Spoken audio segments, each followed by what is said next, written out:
Teke tu ubik Teke. Kelama tekemu kan. Teke lah hok mana nak sabun. Pilih sabun hok mana nak. Teke. Menego tai kucing apa? Payah ni. Oh, payah aku jaga ni. Dia kena mari kau tak erti. Olo, ajar wak gapo. Yang orang lain wak seni. Orang lain aku. Tak sama. Orang dah tunggu semata kawai gi mata. Oh, bengo. Ni kucing tai kucing apa ni?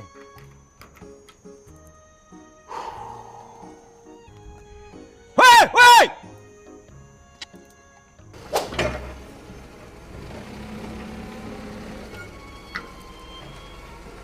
Ni, nak kira lagu mana ni? Nak kira lagu mananya orang buat mudah macam ni. Ni, tengok dok ni.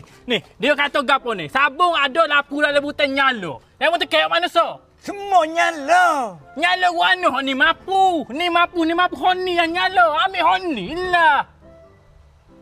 Ha. Tak kena lagu mana pula. Lepas tu pitih ni masuk dalam ni. Pitih ni. Kita terang. Ha, terang dah ni. Ambo bui sedekah ni 5 ya ni. Ha, kalau duit dia telai bermakna jadilah. Boleh teke? Teke. Hak nyala. Ha, dia bunyi tu. Sabun duk tengah proses. Nak turun tu. Ha, turun dah.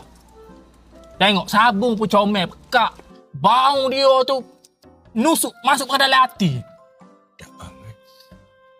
Dia mana tadi ni? Ni, nak buat mesin ni. Ha. Nak buat mesin ni, pocik kena pergi office ya. Macet. Batu 30 macet. Macet ya? Oh. Batu 30 macet. Ha. Jalan kalau keren. Jalan nak pergi ke Kuala Kere. Ha, mudah je kedai dia, office dia tu tepi jalan. Nampak lalu signboard besar. Ha, signboard besar. Oh, bagi orang Kelantan kau tak payah gimana dah. Tak payah, ni syarikat Bumi Putera ni orang Melayu. Itu nak dengar tu. Abang bila dengar abang berterah ya. Siap ni kita pergi jabak dia. Boleh. Pagi. Ambo boleh. Ha, apa? Netik tu. Oh, tak apa. Ajar boleh 2 term. Free tak boleh. Boleh. Kita kena pergi ambil dia OP. Apa dia? Ha, mari.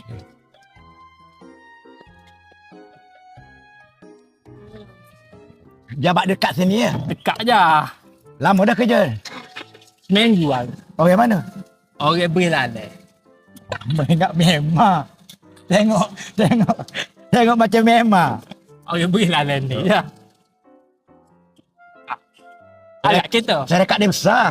Tak tajuk. Dia. Oh. Macam baju 30. Oh.